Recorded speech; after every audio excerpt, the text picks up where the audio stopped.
नमस्कार नागरिक बंधुओं, मैं हूं डॉक्टर जितेंद्र भार्गव, प्रोफेसर एवं director school of excellence in pulmonary medicine, Netaji Subhash Chandra Bose medical college Jabalpur. Corona की दूसरी लहर के बारे में आप सब जान ही रहे हैं। जैसे पहली लहर बीत गई है, वैसे ही दूसरी लहर भी बीत जाएगी। घबराएं नहीं, सावधान रहें, सतर्क रहें, बचाव करें। याद रखें कि बचाव ही कोरोना जैसी महामारी के विरुद्ध जीतने का ब्रह्मास्त्र है। ये भी याद रखें कि आपके घर का नरम और मुलायम बिछौना दुनिया के किसी भी बड़े से बड़े आईसीयू के बिस्तर से बेहतर और सुरक्षित है। ऐसा कुछ भी ना करें कि आपको अपने घर छोड़कर आईसीयू या अन्य अस्पताल के बिस्तर पर भर्ती होना पड़े। सोशल डिस्टेंसिंग, मास्क और सैनिटाइजेशन यही हमारे पास सर्वश्रेष्ठ विकल्प हैं, और इसलिए हैं कि एक संक्रमित व्यक्ति से यदि वो इनका उपयोग नहीं करता तो अन्य 5 व्यक्ति संक्रमित हो सकते हैं इस कोरोना की लहर में, और उनमें आपके अपने परिवारजन भी हो सकते हैं। मैं विशेषकर अपने युवा साथियों से अपील करना चाहता हूं कि वे बेहद जरूरी होने पर ही घर से बाहर निकलें और मास्क अवश्य लगाएं। बिना मास्क के घर से बाहर निकलना उतना ही जानलेवा है जितना बिना हेलमेट के शराब पीकर हाईवे पर लापरवाही से बाइक चलाना।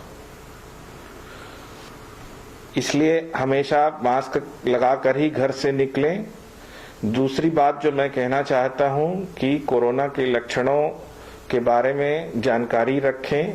सर्दी, खांसी, बुखार, गले में खराश, ये लक्षण तो अब तक आप जान ही गए होंगे, परंतु अब अन्य लक्षणों के साथ भी कोरोना सामने आ रहा है, जिसमें शारीरिक कमजोरी, सिर दर्द, बदन दर्द, दस्त और पेट दर्द जैसे लक्षण भी शामिल हैं।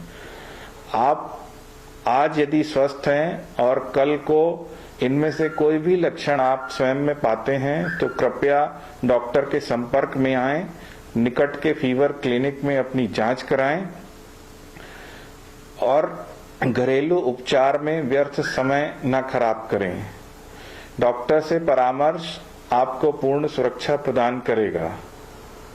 वैक्सीन के बारे में मैं ये कहना चाहूंगा कि वैक्सीन पूर्णतः सुरक्षित है।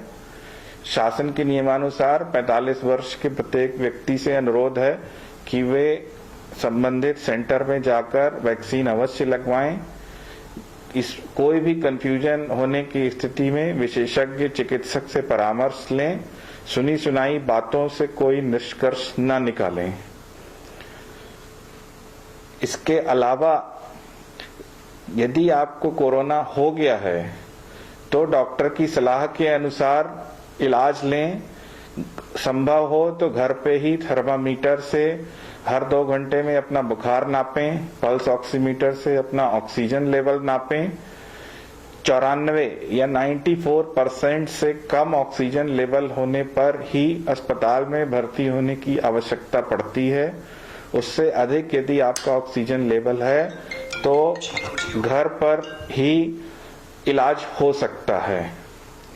तो नियमित रूप से अपना ऑक्सीजन लेवल और टेम्परेचर नापते रहें और अपने डॉक्टर को उससे अवगत कराते रहें। डॉक्टर के परामर्श अनुसार दवाइयां लें एवं आगे जैसी भी आवश्यकता हो वैसा निर्णय लें। मैं फिर कहना चाहूंगा कि घबराएं नहीं, सावधान रहें, सतर्क रहें, बचाव करें। इन्हीं से हम कोरोना जैसी महामारी से जीत सकते हैं। जैसे एक क्लास में क्लास टीचर और मॉनिटर की सहायता से अनुशासन बनाए रखा जाता है, वैसे ही आप अपने अपने घर में, अपनी दुकान में, अपने कार्यस्थल में, ऑफिस में अनुशासन बनाए रखें। स्वयं मास्क लगाएं, सैनिटाइजेशन का पालन करें, सोशल डिस्टेंसिंग बना के रखें और दूसरों को भी प्रेरित करें। हम इन्हीं की सहायता से जिस तरह से प्रथम लहर से निकल गए थे उसी तरह दूसरी लहर से भी निकल जाएंगे और अब वैक्सीन जैसा सहारा भी हमारे साथ है, तो शीघ्र ही हमें इस समस्या से निजात मिलेगी। अस्पतालों का, डॉक्टरों का और जिला प्रशासन का सहयोग करें, यही मेरी विनम्र अपील सभी से है। धन्यवाद।